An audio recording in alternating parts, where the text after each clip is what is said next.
Welcome to the Evolved Caveman podcast. I am Dr. John, the guide for your heroic journey towards greater health, success, and most importantly, happiness. And now, on with the show. Hi, this is Dr. John, and I am thrilled to announce that Jory and I are opening up our retreat in beautiful Costa Rica from September 28th of 2024 to October 5th. Everyone wants fulfilling relationships. The hard part is love is not enough. So many factors can get in the way, preventing ongoing connection, intimacy, and aligned growth. All healthy relationships start within. But when we have unresolved stuff, it can easily interfere with those we are seeking to be closest with. Whether you're in a long-term committed partnership or are single and are looking for love, this retreat will guide you in the heroic journey of healing yourself so that you can be open and available to cultivate the fulfilling relationships you desire and deserve. To find out more, visit joryrose.com/retreats.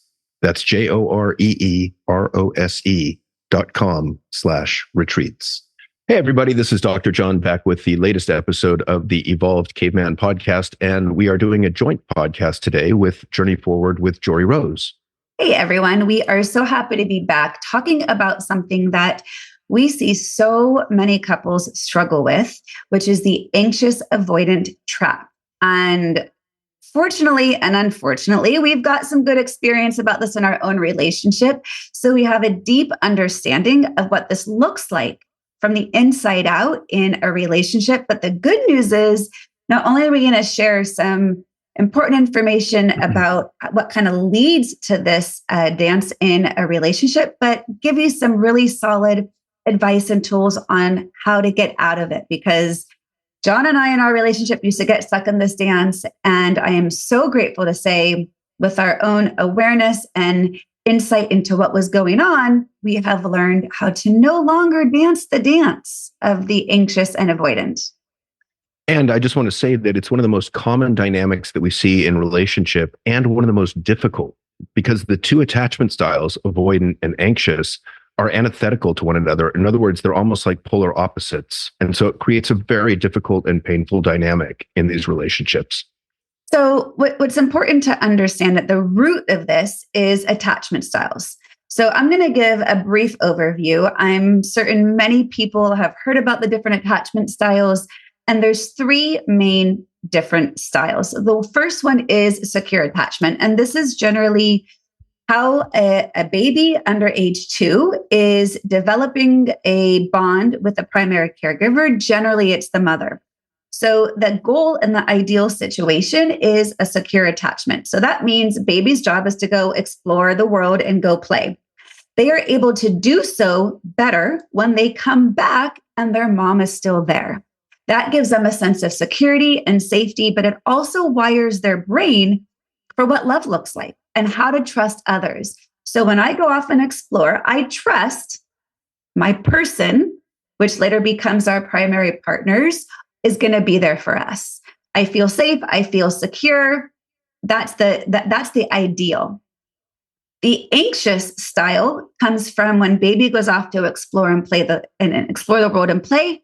When they come back, sometimes mom is there, sometimes they're not. Hence, anxiety. They don't know what they're going to get. And that also wires their brain for not trusting others can be there for them. The avoidant style is, again, baby goes off to wander and play. When they come back, primary caregiver is generally not available. Even if they're present, not available for them. That wires their brain for really not trusting others, but really wiring them to become self-reliant. The message they learn is, I can't rely on others to be there for me, so I better learn how to take care of myself and figure this out.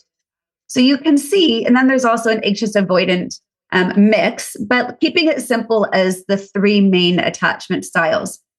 The good news is our attachment styles aren't fixed. So even if you had an anxious attachment with your mother as a child, you can have a really healthy partnership. So it's really relationship dependent. And we all have that core narrative, even if it changes at the current relationship. We do have that core experience from early childhood, which does a good job of wiring our brain. Good news is our brains can change, but we've got to let our belief systems catch up with what we know science can do for our brain. So that being said, when couples get into difficult dynamics with one another, it can activate their attachment styles. John, do you want to share a little bit more what that might look like in practice or in actuality Sure. for couples? So the anxious-avoidant trap or conflict is, as I said, the most common one. And at their base, an anxious attachment style is generally tending towards the relationship. They want connection. When they don't get connection, they get afraid, they get panicked, they get anxious. The avoidant attachment. Can I just add one thing in there? Yeah. That anxious attachment, at the very root, because I forgot to say this in my little intro that I was talking about, at the very root, what we feel when we are back with that primary caregiver is a sense of regulation. So we're always seeking a way to be regulated. And just to add on to what you said, the anxious person is going to find regulation with their partner. Whereas, and I'll lead you back into what you were going to say. So the avoidant is generally tending away. They're turning away from the relationship. They're pulling away from. And the reason for that is generally they're trying to find a way to regulate their nervous system, a way to calm themselves down, which they do solo. And the anxious person does it in relationship, in tandem. And so you can see where this creates a lot of problems. So when Jory and I first started going out, everything was hunky-dory, like it was fantastic. And then, we start having a few arguments here and there. And what would happen, we found, is that usually I would disappoint Jory in some way, which I hate to do. And we would get into a disagreement about it. And I can hang with it for about 15 minutes or so. And then I found myself getting emotionally flooded. So my parasympathetic nervous system turns off, my sympathetic nervous system turns on. That's the fight, flight, freeze response, the stress response. And then I'm kind of useless for thinking clearly, because then my actions are limited to fight, flight, freeze, but so are my thoughts. And so my response to that internally was, I'm just not going to say anything because I don't want to say anything in anger that's going to hurt Jory. The problem with that is, from Jory's perspective, it felt like abandonment. And it's stonewalling. And it was deeply disconnecting. And the more I felt disconnected, the more I sought connection. And I would step towards, which would in turn make John feel fearful of not being able to meet my need of connection. So he would withdraw further. So you can see where this dynamic is like this chase that never gets resolved. And the anxious person feels unseen and unvalidated in their needs to connect. And the avoidant person feels unseen and invalidated for their need for space. Mm-hmm. It's really a challenging dynamic. And I don't think it could always stem from you disappointing me in those dynamics. Sometimes there might have been something going on within your inner self that might have been an inner trigger that just caused you to need space. But when we don't have the language to name what's going on, it can feel really dysregulating for the couple overall. And this dynamic, go ahead. So this dynamic even would come into play. Like, we got to the point where I could say, hey, sweetheart, I need a break. I'm getting flooded. And even that wasn't enough to calm you, because you thought I was leaving the relationship. Right. And so I tried to work in, and I'll be back, but we found that still wasn't enough also. Well, and I think part of that was there were prior times in which you had tried to leave the relationship. So my safety and trusting those words wasn't really solid. And I know now, looking back, that it was you attempting to seek safety from fear of being hurt or hurting me, that it was really an insecurity around trusting in relationship, period, than it was about not wanting to be in relationship with me. And we do know from the research with John and Julie Gottman that naming the specific amount of time you're going to need space for the avoidant person to reassure the anxious person is really key. Because you would say, I would be back, but I don't know how long that meant. And that was a challenge. And the research says that a minimum of 20 minutes, but a maximum of 24 hours. But the key is to tell the other person, hey, I need 20 minutes. And if you still need another 20, come back and then be able to name, I'm not quite regulated yet.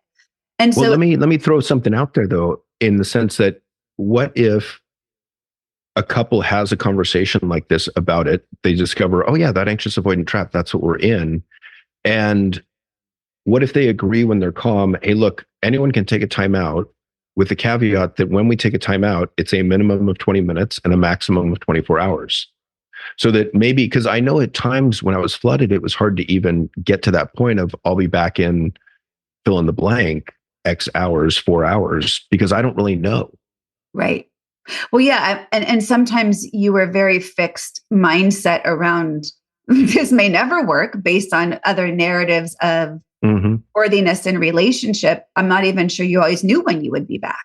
Right. And, this, for the work that John and I are building in our Love Isn't Enough masterclass series and our Love Isn't Enough coaching, this really speaks to some deeper curiosities around what is the responsibility of the relationship work versus what is the self work, right? Because what we're guiding our clients in together with Love Isn't Enough is that constant interplay of the self work as well as the relational. And this anxious avoidant trap is a perfect microcosm of the self and others, or the other being the relational work, ongoing interplay. Because while you were taking the space to regulate your nervous system from feeling flooded and overwhelmed by emotion, so you could calm yourself down, because you would even say, I don't want to say anything that would hurt you. And the reason, if you guys are new to the podcast or new to any of our teachings, I always like to give this education about our brain, is in the center part of our brain, we have our emotional brain.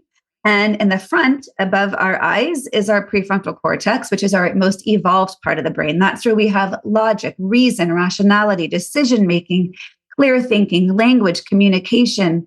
So when the emotional brain fires off, it literally cuts off access to that executive functioning. So this is why this is a really important key in understanding when you're arguing with your partner, the self-awareness to know when you are flooded, that conversation's not going to be effective because you're operating from your emotional brain and you're cut off from logic, reason, rationality, and communication. So a timeout really is an effective tool for arguing so that we can get our executive functioning back online. It's like the Wi-Fi's gone out. Yeah. And when you're in that state, if I may, you have a lot of cognitive errors. So as I said, your thinking is fight, flight, freeze along with your behaviors, but that leads to things like all or nothing thinking, black or white thinking, overgeneralizations, emotional reasoning, and so forth. So you're going to say things that may not even make sense, like, oh, you never do this. Or I always do this.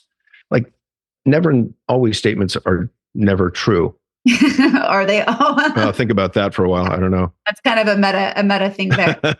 But the key that I think was really helpful, and I'll get back to what I started to say a moment ago, what the self-work is in this, is at the very root of all disagreement. I mean, we did a podcast episode recently on arguing effectively, right?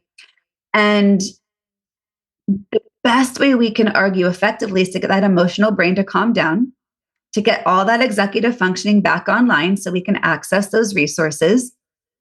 And the best way to do that is to give ourselves the space to breathe and to regulate. Now, for me, in those moments, when you would take your space and you would say, I need to go calm down. So in my perfect mind, I should have been able to respect the fact of, oh, he's needing to go regulate right now, so that he's available to communicate and to connect with me. But my anxious mind couldn't tolerate the space. And it felt more triggering. And that's because I had an underdeveloped sense of self-regulation.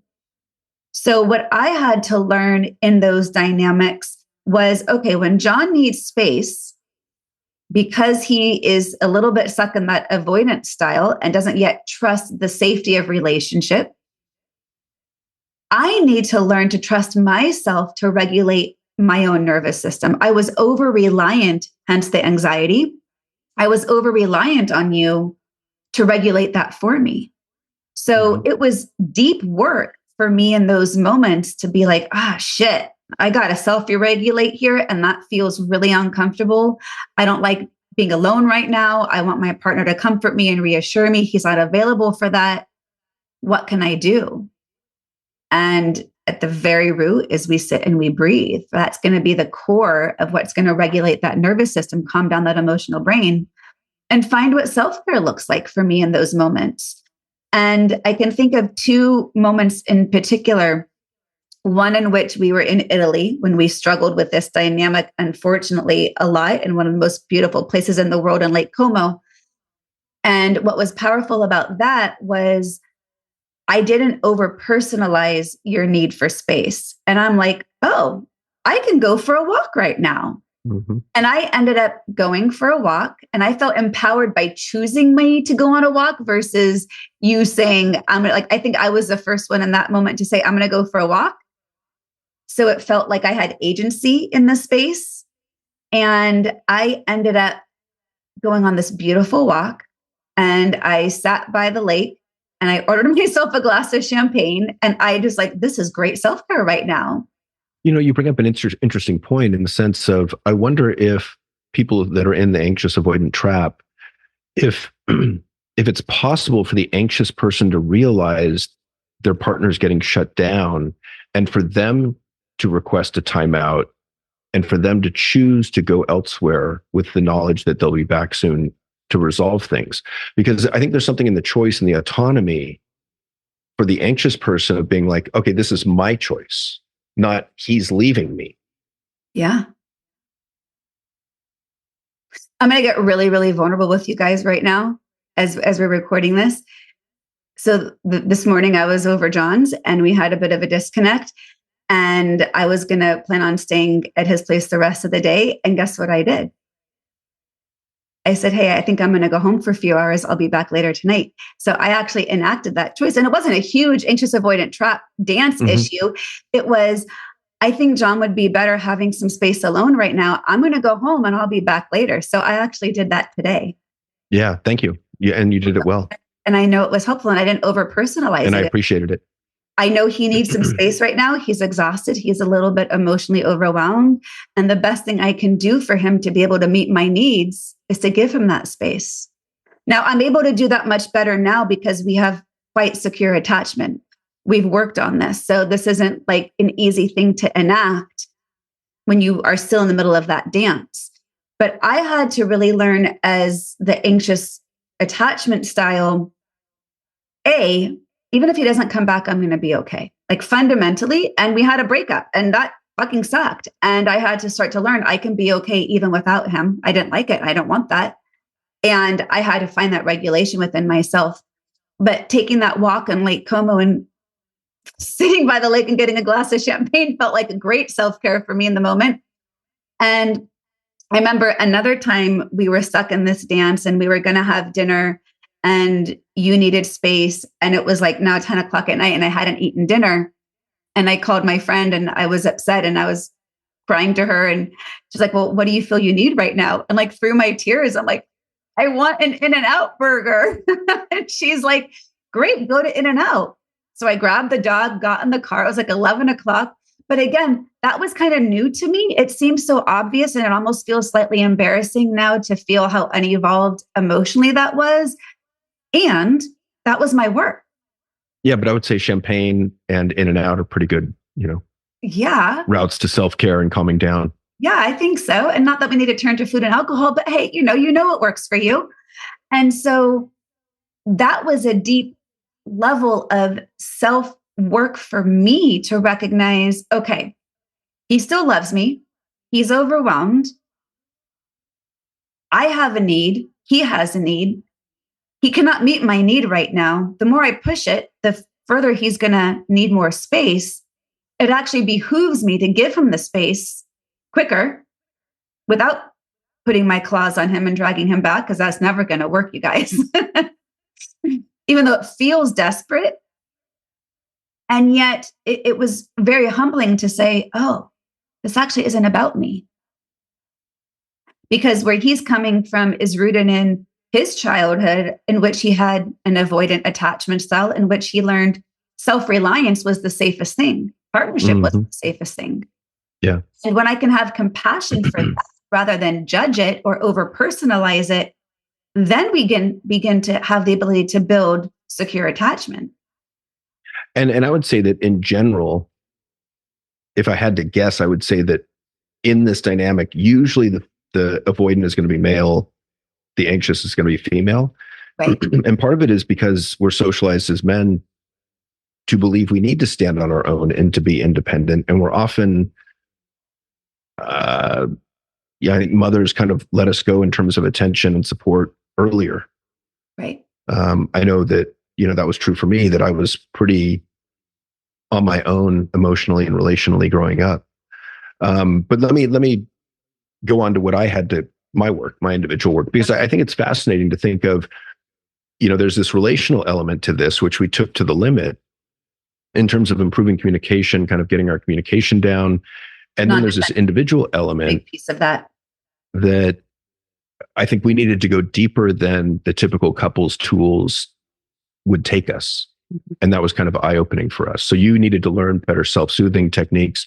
I, interestingly, needed to, I found that when I was getting flooded and we were in disagreement, there was times, and it wouldn't last long, but long enough to do damage, where I would hear thoughts such as, she'd be better off without me, or I'm no good at this relationship thing. And it took a while of kind of thinking about that. It took a while to even be aware of it, because if you had asked me 10 years ago if I felt any shame, I would have said, no, don't be ridiculous. But all of a sudden I was like, holy shit, that's shame. Those thoughts tell me that I was feeling shame, because what is shame but the belief that I am unworthy of love, connection, and belonging?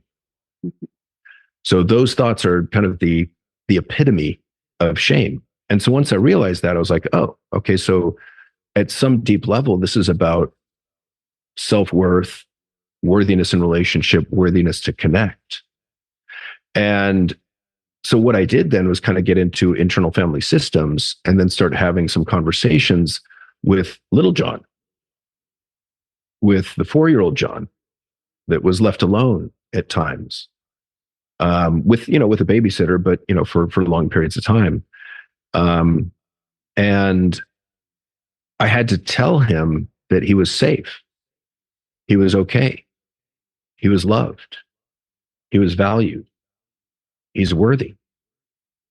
And then, beyond that, to go take a nap when we're in these disagreements so that, wise adult John can respond more appropriately. But that took a few conversations in an attempt to deal with that shame, so that shame didn't come up as intensely or as frequently in those situations. And another component of this that was really eye-opening too was recognizing what is the difference between me having an anxious response in that anxious avoidant dance versus me having a trauma response.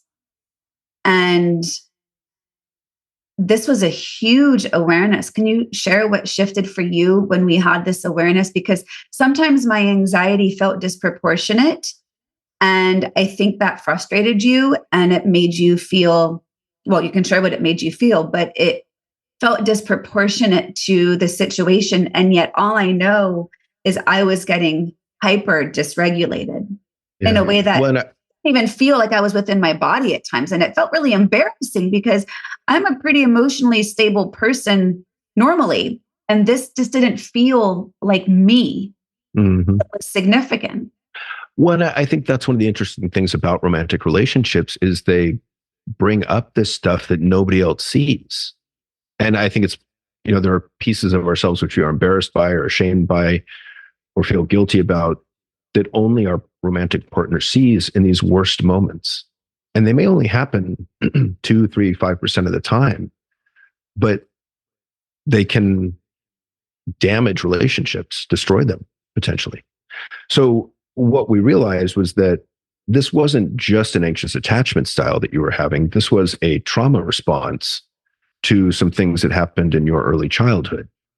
And I really like that line. I think it's by Terry Real, that the idea is if it's hysterical, it's historical. And I think to some extent, we were both having hysterical reactions. Like, in other words, hysterical meaning that the emotional response was out of proportion with the situation. Right. And those situations where you're like, what was that? Like, where did that come from? Why did I feel so strongly about that? And then, of course, the first thing we typically want to do is blame our partner for our intense emotional reaction. When I think a much better response is to look at, wow, that was way out of proportion. I wonder what I can connect that with in my past. And now it could be a past relationship, could be childhood, but it generally indicates that there's something more going on beneath the surface. So anyway, once we figured out that this was a traumatic response, not merely an anxious attachment style, which says to me that it's a higher emotional intensity on the scale, but it helped me have great compassion for where you were coming from. And it helped me to get out of my own anger and hurt in those disagreements. I don't know about 100% of the time, but much more frequently. Well, and because I could access this idea of, oh shit, this is a trauma response from Jory. I need to help her regulate. Right. And not all of my anxious responses were trauma responses. I don't want to give permission to just say it was always trauma and you should have been there no matter what, and put my needs first. And I think there was certain times that definitely was the case. And I used to struggle because it felt like the avoidant need for space superseded my anxious need for connection. Well, and I was going to say that I think it brings up this interesting conundrum or problem where when we're in disagreement in romantic relationships, we often want our emotional needs to be addressed first.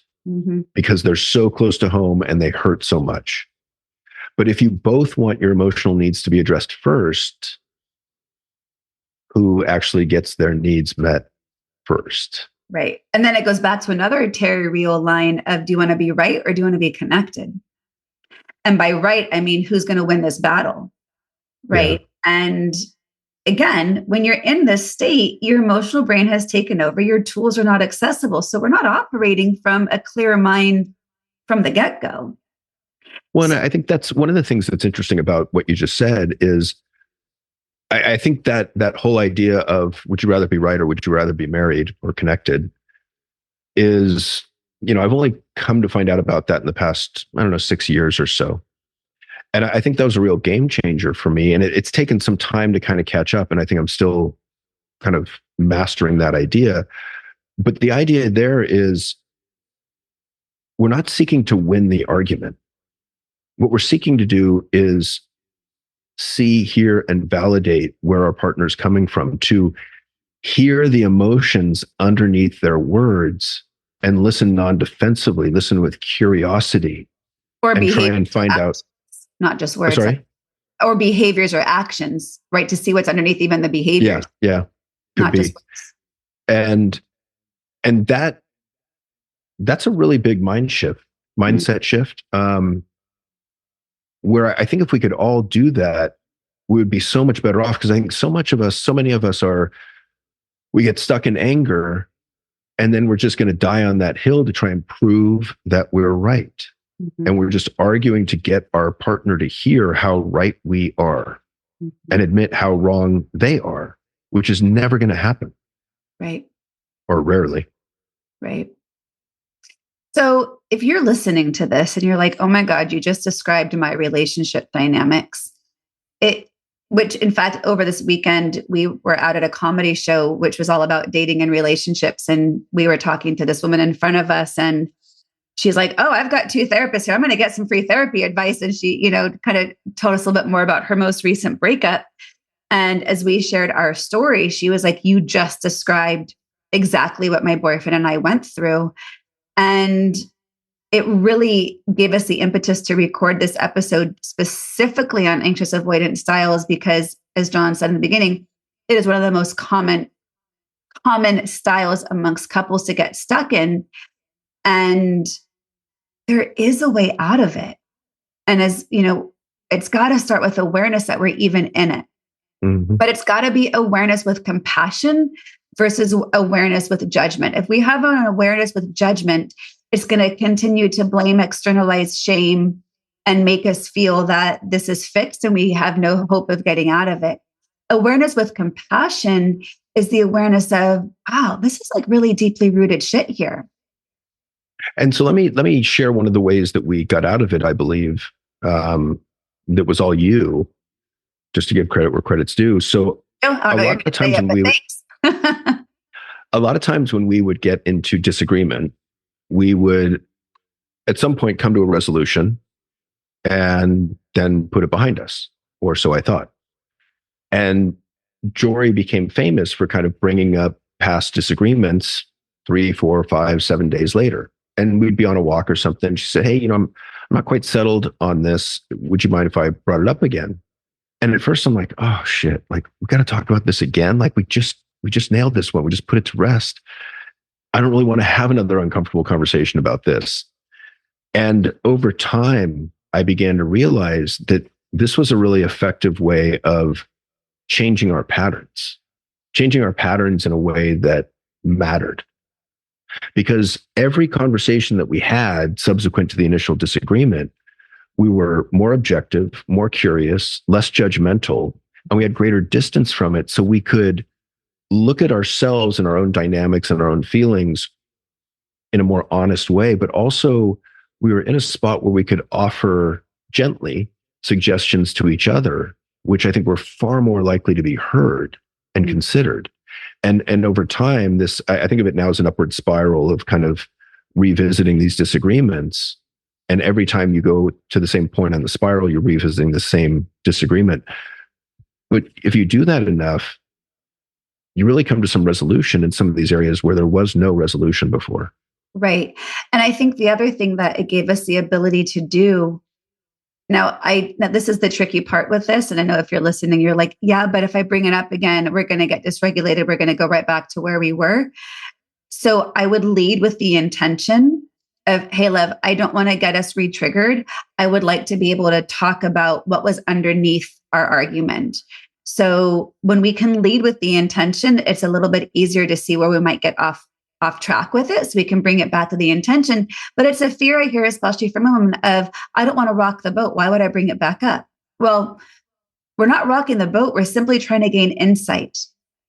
And we're trying to gain understanding, because we all, like you said, my favorite thing, we all want to be seen, heard, and validated. And if that emotional brain has taken over, there's no chance of it. And so the best chance we have of being seen, heard, and validated is talking about it when we're actually not triggered. And how else do you look at what's underneath your anger? Because there's a saying, which I don't 100% agree with, but the saying is that anger is always a secondary emotion. I do think anger can be a primary emotion too. Like you just get angry about someone violating a boundary or treating you in a bad way or social injustices.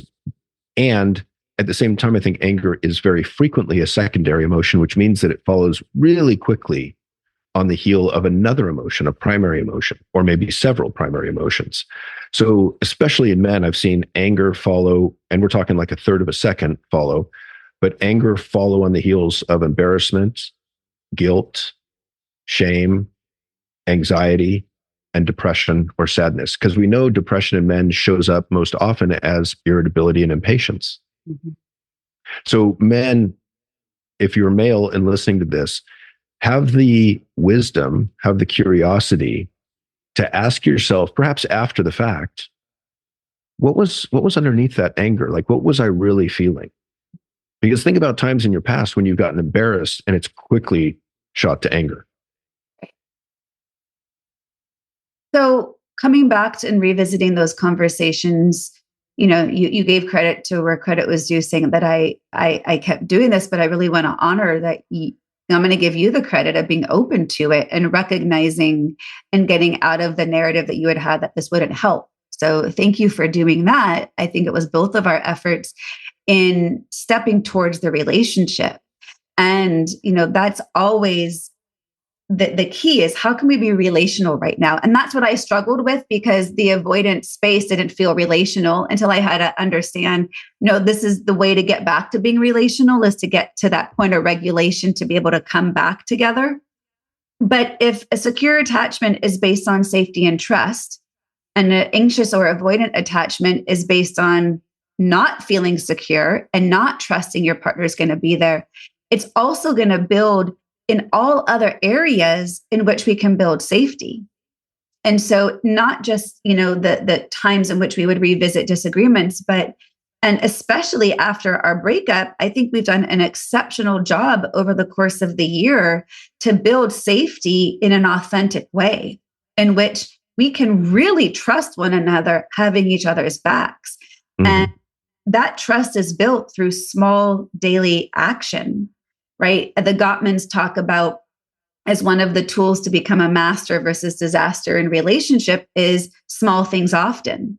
Mm-hmm. So what are the small things you can do to make your partner feel safe and secure? Part of that's going to be non-defensive listening. Part of that's going to be validating their experience, even if you disagree or don't like it, right? The non-reactivity, the doing what you say you're going to do. If you're going to be back in 20 minutes, be back in 20 minutes. If you're going to text when you get somewhere, text. Like all these little things, which many people feel like, oh, that sounds controlling, or that feels like I'm on a short leash, or do I have to be that transparent? Well, if you want a secure attachment, yeah, these are relational things. Well, and to flip that, I mean, what do you ask of your teenager? Do you ask them to text you when they get to a party, for example? Do you ask them to text you when they get to a destination after driving an hour or two? To me, this is just consideration for people that you love. You don't want to have to worry about them. You want to know that they're safe.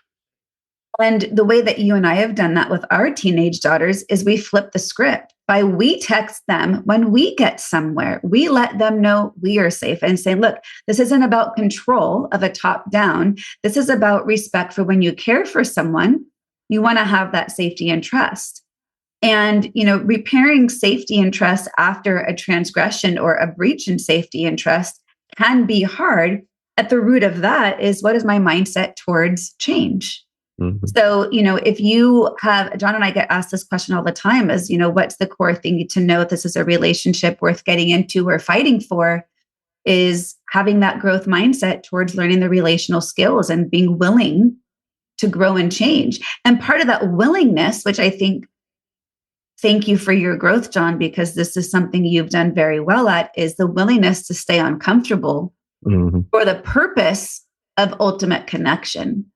And I was just going to say, it was a huge deal at the time when he realized he had a 15-minute window before getting flooded. Like, that was great self-awareness. And John, you had that awareness a couple of years ago.